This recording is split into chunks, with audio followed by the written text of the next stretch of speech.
समय का इंतज़ार कीजिए, देखिएगा कि बदलाव का एक बड़ा किस तरह से बदलाव का जो वहाँ के विकास का किस तरह से बढ़ रहा है और किस वेग के साथ बढ़ रहा है वो आपको दिखाई देगा कुछ ही दिनों के बाद। युवा आज आपसे आए हैं मिलने, युवाओं के लिए क्या कुछ खास? मैं तो कह रहा हूँ कि आज भी माननीय मुख्यमंत्री से हमारी भेंट हुई और हम लोग का विजन है 2025 से 30 तक का कि हम औद्योगिक विकास बिहार में करेंगे और उस मैप में फुलवारी को भी मैं डालना चाहूँगा ताकि फुलवारी के नौजवानों को औद्योगिक विकास में भरपूर सहयोग मिल करके फुलवारी का विकास करे ही अपना भी विकास करे और बिहार के विकास में एक बड़ा पड़ाव बनने का काम करेगा। सरकार तो बननी तय है, श्याम रजक जी फिर से मंत्रिमंडल में नजर आएंगे?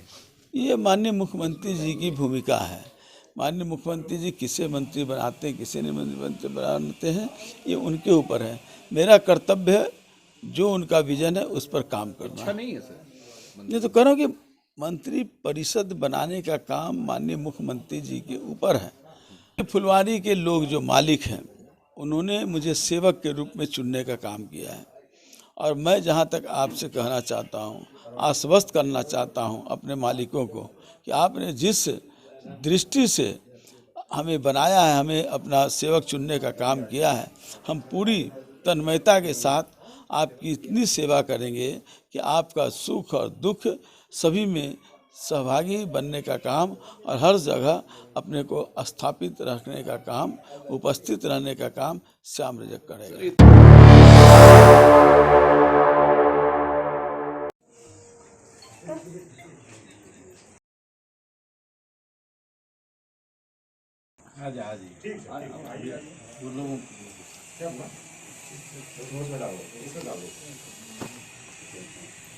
फुलवारी शरीफ के आज युवा आपसे मिलने आए हैं और एक जो बड़ी जीत हासिल की है, युवाओं का कितना बड़ा योगदान मानते हैं?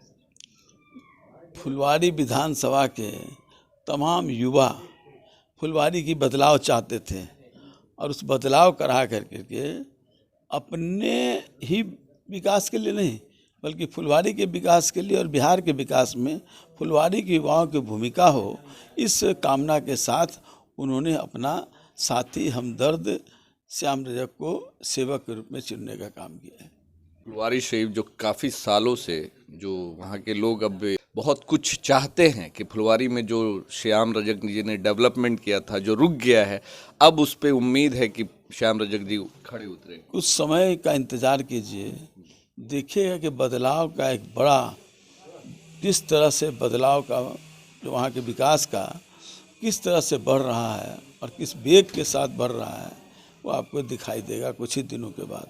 अच्छा, एक खास सवाल, युवा आज आपसे आए हैं मिलने, युवाओं के लिए क्या कुछ खास? मैं तो कह रहा हूँ कि आज भी माननीय मुख्यमंत्री से हमारी भेंट हुई और हम लोग का विजन है 2025 से 30 तक का कि हम औद्योगिक विकास बिहार में करेंगे और उस मैप में फुलवारी को भी मैं डालना चाहूँगा ताकि फुलवारी के नौजवानों को औद्योगिक विकास में भरपूर सहयोग मिल करके फुलवारी का विकास करे ही अपना भी विकास करे और बिहार के विकास में एक बड़ा पड़ाव बनने का काम करेगा। एक अंतिम सवाल की अब सरकार तो बननी तय है, श्याम रजक जी फिर से मंत्रिमंडल में नजर आएंगे? ये माननीय मुख्यमंत्री जी की भूमिका है। माननीय मुख्यमंत्री जी किसे मंत्री बनाते हैं किसे नहीं मंत्री बनाते हैं ये उनके ऊपर है। मेरा कर्तव्य है जो उनका विजन है उस पर काम करना। अच्छा नहीं है सर? ये तो कह रहा हूँ कि मंत्री परिषद बनाने का काम माननीय मुख्यमंत्री जी के ऊपर है और मुख्यमंत्री जी सभी कुछ समझते हैं बूझते हैं, उसके आधार पर वो बनाएंगे। उसमें हमारी कोई भूमिका नहीं है, न मेरी कोई उस पर इच्छा का कोई महत्व होता है।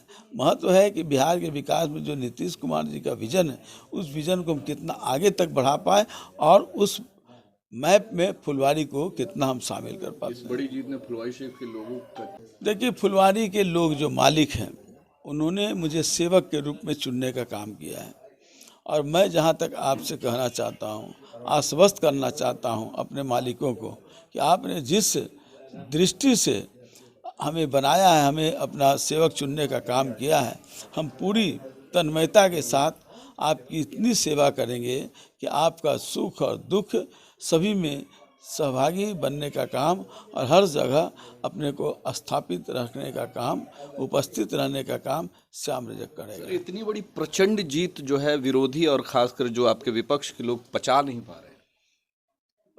पा रहे, तो उनको इसकी समीक्षा करनी चाहिए, मंथन करनी चाहिए। ये मैं कहना चाहूँगा कि बात करने वाला बड़ा नहीं होता है, काम करने वाला बड़ा होता है। और नीतीश कुमार ने ये कर करके दिखा दिया कि काम के आधार पर वो फिर से मुख्यमंत्री बनने जा रहे हैं।